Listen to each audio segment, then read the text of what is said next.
अनाथेषु तथारथेषु सर्वदा शिवपूजकम् नमामि निर्मलं शुद्धम् अखण्डानन्द स्वामिनम्। नमस्कार। আমাদের আলোচ্য বিষয় বালক পরিব্রাজক স্বামী অখণ্ডানন্দজি তথা গঙ্গাধর মহারাজের তীর্থ ভ্রমণ মানস সরোবর।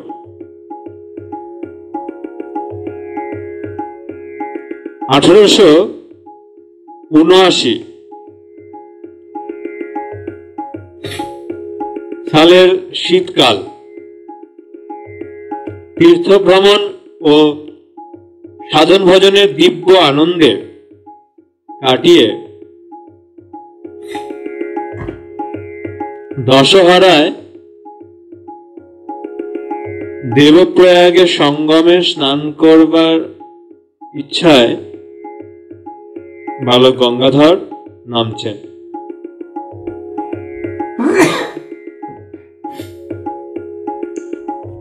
এমন সময়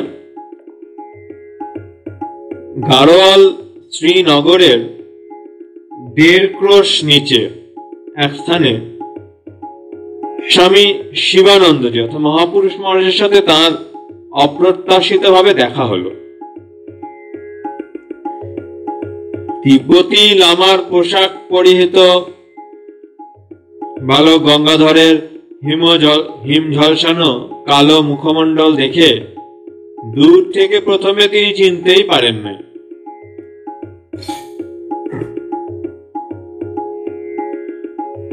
গঙ্গাধর মহারাজ দাদা দাদা বলে ডেকে ওঠেন।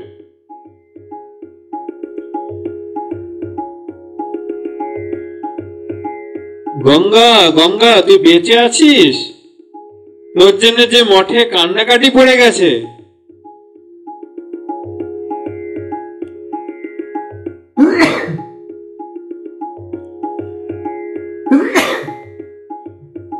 এই বলে শিবানন্দ স্বামীজি গঙ্গাধরকে জড়িয়ে ধরলেন।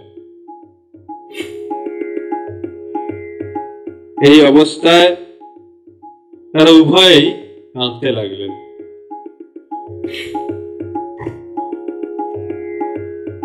শিবানন্দ স্বামী গঙ্গাধরকে নিজেদের সন্ন্যাস গ্রহণের কথা বলে তাকে সেই উদ্দেশ্যে তাড়াতাড়ি মঠে ফিরে যেতে ও সকলকে নিশ্চিন্ত করতে বললেন।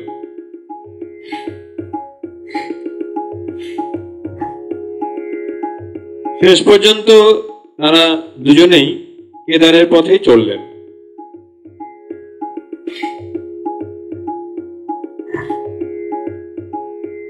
কেদারের পর বদ্রীনাথ দর্শন করে শিবানন্দজি গঙ্গাধরের বিস্তারিত সংবাদ জানিয়ে মঠে পত্র লিখে আলমোড়ার অভিমুখে যাত্রা করলেন।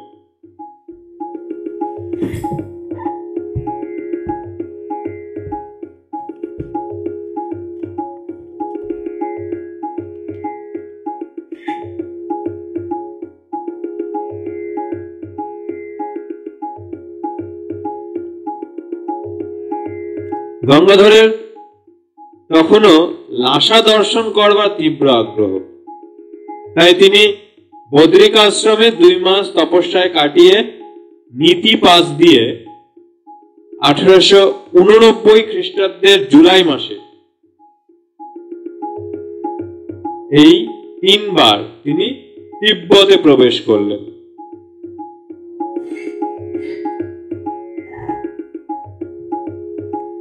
হিমালয় বালক গঙ্গাধরের পরম প্রিয় স্থান, আবার তুষার তার প্রিয়তর। তাই তিনি বলছেন, হিমালয় পাহাড়ের পর পাহাড়, কত জায়গা চির তুষারাবৃত, সারা বছর সেখানকার বরফ গলে না, সাদা ধপধপ করছে, নির্মল নিস্তব্ধ। গঙ্গাধরের এই স্বাভাবিক তুষারপ্রীতি তিব্বতী ও পাহাড়িদের খুব মুগ্ধ করেছিল। তুষার শ্রেণী অতিক্রম করে বারবার হিমালয়ের এপার ওপার যাওয়ার দরুন তাদের মধ্যে তিনি বরফানি বাবা নামে পরিচিত হয়ে গেছিলেন। এইসব অঞ্চলের অধিবাসীগণের অনেকেই তাকে চিনত ও ভালোবাসত।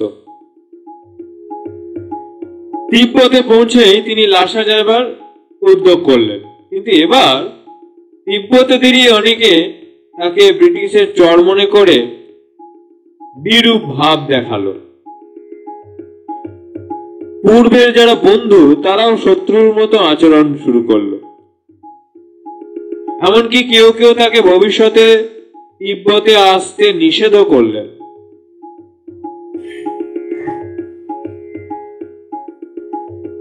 তিনবার আপ্রাণ চেষ্টা করেও লাসা যেতে না পেরে তিনি তিব্বতের পশ্চিমে লাদাখের দিকে এগিয়ে গেলেন।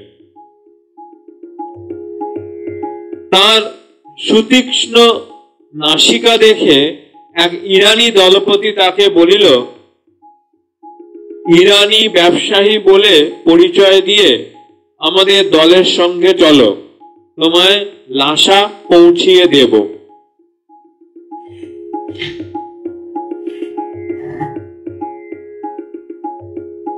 কাশ্মীরি শাল ব্যবসায়ীরাও তাকে বললেন, আপনাকে একটিমাত্র মিথ্যা কথা বলতে হবে যে আপনি লাদাখি মুসলমান, তাহলে আমরা আপনাকে সঙ্গে নিয়ে যেতে পারি, পথে কেউই সন্দেহ করবে না। বালক গঙ্গাধর উত্তরে বলেন, কভি নেহি হো সকতা, অর্থাৎ আমি সাধু, আমার দ্বারা এ কাজ কখনো হতে পারে না। এরকম সত্যের প্রতি স্বাভাবিক নিষ্ঠাবশত তখনই গঙ্গাধরের মন থেকে লাসা যাবার এতদিনের বাসনা চিরতরে দূর হয়ে গেল। 1889 খ্রিস্টাব্দের নভেম্বর মাসে লাদাখে পৌঁছালে তার টকটকে রং, লামার মতো পোশাক ও চেহারা এবং 4টা ভাষায় জ্ঞান জেনে স্থানীয় গভর্নর খুব খাতির করে তাকে নিজের বাড়িতে সম্মানিত অতিথি রূপে সযত্নে আশ্রয় দিলেন।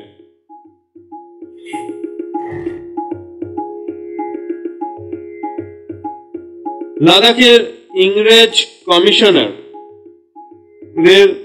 উর্দু ও ফার্সি ভাষার শিক্ষক, কিন্তু গঙ্গাধরকে চর সন্দেহ করে গভর্নরকে বললেন, ইনি একজন বিদেশি লোক, নিশ্চয়ই কোনো রাজনৈতিক উদ্দেশ্যে বাইরে সাধু সেজে থাকে, নইলে 2-3 বছর ধরে এত কষ্ট স্বীকার করে তিনি তিব্বতে ঘুরে বেড়াচ্ছেন কেন? সেই শিক্ষক শ্বেতাঙ্গ কমিশনারকেও এইসব কথা বলে কান ভাঙানোর চেষ্টা করলেন।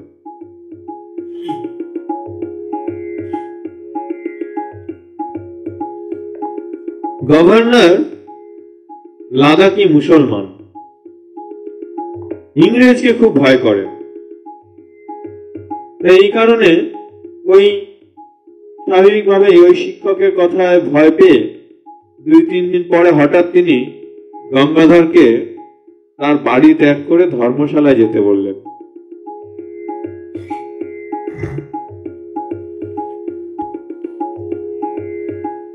এই সময় কয়েকজন কাশ্মীর যাত্রী তিব্বতী ছাড়পত্র নিতে আসে।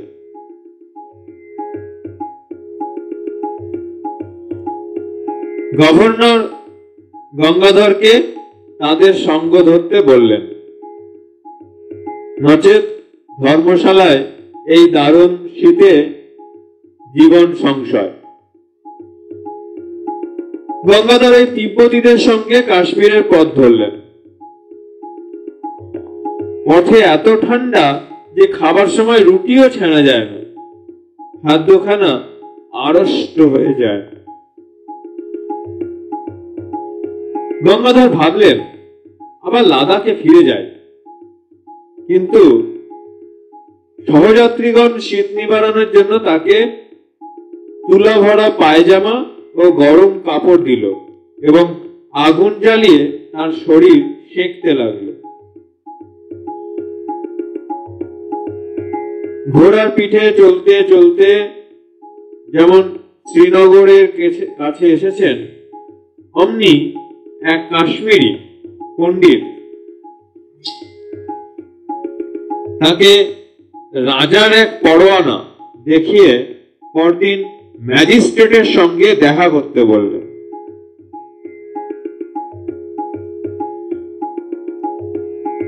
এই সময় হতেই কাশ্মীরি পুলিশ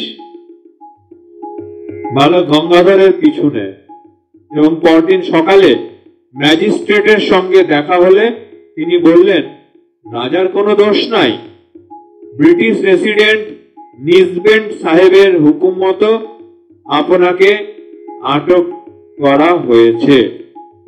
অনেক দিন থেকে আপনার খোঁজ করা হচ্ছে। রেসিডেন্টকে তার করা হয়েছে, উত্তর না আসা পর্যন্ত বড় কোতোয়ালিতে থাকুন। আপনার যা যা প্রয়োজন পুলিশ থেকে পাবেন। এইভাবে গঙ্গাধরকে থানায় নজরবন্দি করে রাখা হলো। তখন তার বয়স প্রায় 25 বৎসর।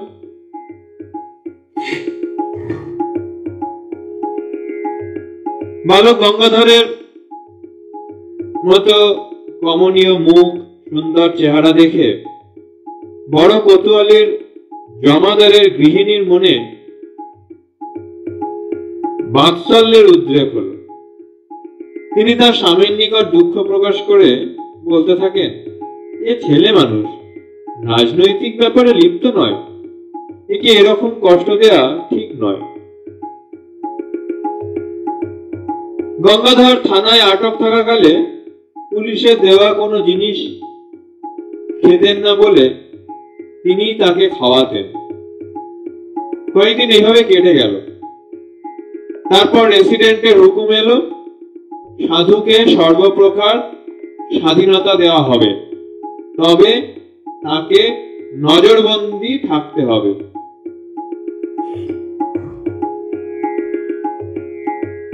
পৃথক বাড়ি ও লেখাপড়ার সাজ সরঞ্জাম সবকিছু দেবার আদেশ হলো, কিন্তু থানা কর্তৃপক্ষ সেই অনুযায়ী কাজ করলেন না। তখন গঙ্গাধর বললেন, কালই আমাকে আলাদা বাড়ি না দিলে আমি না খেয়ে তোমাদের রাজত্বে মরব।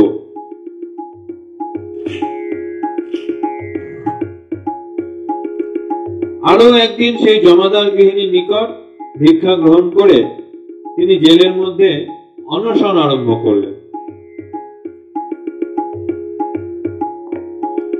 এদিকে থানা কর্তৃপক্ষ রেসিডেন্টের আদেশ মতো কিছুই দিল না। তখন গঙ্গাধরের প্রতি স্নেহপরায়ণা সেই মাতৃসম নারী কাঁদতে কাঁদতে বললেন, আমার দেওয়া রুটি খাও, ওদেরটা নাই বা খেলে। তার উত্তরে গঙ্গাধর বলেন, তোমার স্বামী 9 টাকা মাত্র বেতন পায়, ছাপোষা মানুষ, 2-3 দিন তোমাদেরই খেলাম, আর খাবো না। তিব্বত হতে সঙ্গে করে আনা ভালো চা ছিল, শুধু সেই চা খেয়ে 5 দিন পড়ে রইলেন, তবুও কিছুতেই জেলের দেওয়া কোনো খাবার খেলেন না। এ সম্বন্ধে তার নিজের কথা পরবর্তীকালে আমরা পাই।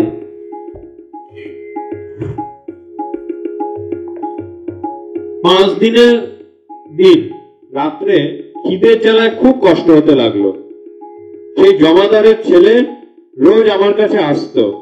সেদিন আমার কষ্ট দেখে বললে, মহারাজ, আজ আপনার বড় কষ্ট হচ্ছে দেখছি, আমার একটা পাই পয়সা আছে, আপেল কিনে আনছি, আপনি খান। ছেলেটা দুটো বড় আপেল কিনে নিয়ে এলো। তাই খেয়ে কিছু তাজা হয়ে বললুম, এই দুটো আপেল খেয়ে এখন 5 দিন আবার জুটতে পারি।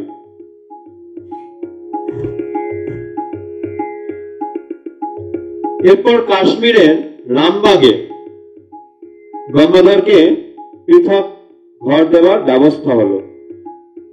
সেখান থেকে একটি মন্দিরে যা ভোগ দেওয়া হতো সেই প্রসাদ তিনি গ্রহণ করতেন। রোজ চৌকিদার এসে তার খবর নিয়ে যেত। কাশ্মীরের প্রধানমন্ত্রী শ্রীযুক্ত আশুতোষ মিত্র ও প্রধান বিচারপতি ঋষিবর মুখোপাধ্যায় মহাশয়গণের সাথে এই রামবাগেই বালক গঙ্গাধরের দেখা হয়। তারাই তাকে লিখবার কাগজ কলম দেন। তখন গঙ্গাধর বরাহনগর মঠে স্বামী রামকৃষ্ণানন্দজিকে অর্থাৎ শশী মহারাজকে সব কথা জানিয়ে পত্র দিলেন।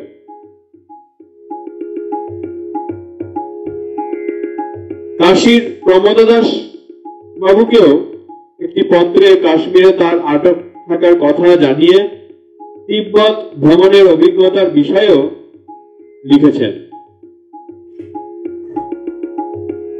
তার লেখা থেকে আমরা পাই তিনি লিখছেন, তিব্বত ভ্রমণে চিত্তের অবস্থা জানিতে পারা যায় ও পরীক্ষা হয়। তিব্বতে আমার মনে আছে প্রতি বৎসর একদিন একাকী চলিতে চলিতে জলের অভাবে তৃষ্ণায় প্রাণ যায় যায় হয়েছিল। সেই অবস্থাতেও এক অপূর্ব আনন্দ অনুভব করিয়াছিলাম। এই অবস্থা 3 বৎসর 3 দিন ঘটেছিল। 3 বৎসরে 3 দিন। সেই দেশের সেই গভীর পবিত্র ভাবে ডুবে কিছুই মনে থাকতো না, অথবা ভ্রমণে নিরস্ত করতে পারত না। গঙ্গাধরের পত্র পেয়ে বরাহনগর মঠের তরফ হতে স্বামী রামকৃষ্ণানন্দজি, গিরিশবাবু এবং কাশী হতে প্রমোদ দাস বাবু ও আরো 2-1 খ্যাতনামা ব্যক্তি কাশ্মীরের রাজনৈতিক এজেন্টের কাছে এই মর্মে পত্র লিখলেন, ইনি আমাদের পরিচিত মঠের সাধু, ধর্ম ছাড়া এর আর কোনো উদ্দেশ্য নাই।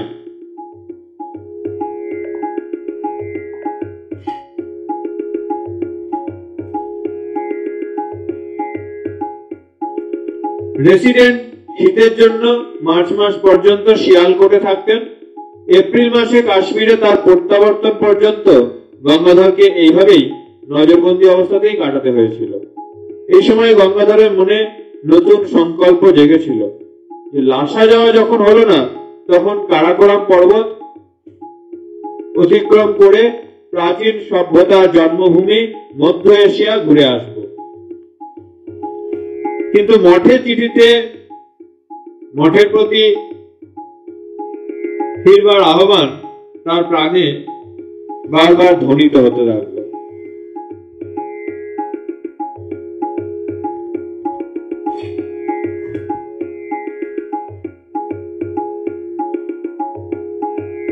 আজ পর্যন্ত ওম শান্তি শান্তি শান্তি।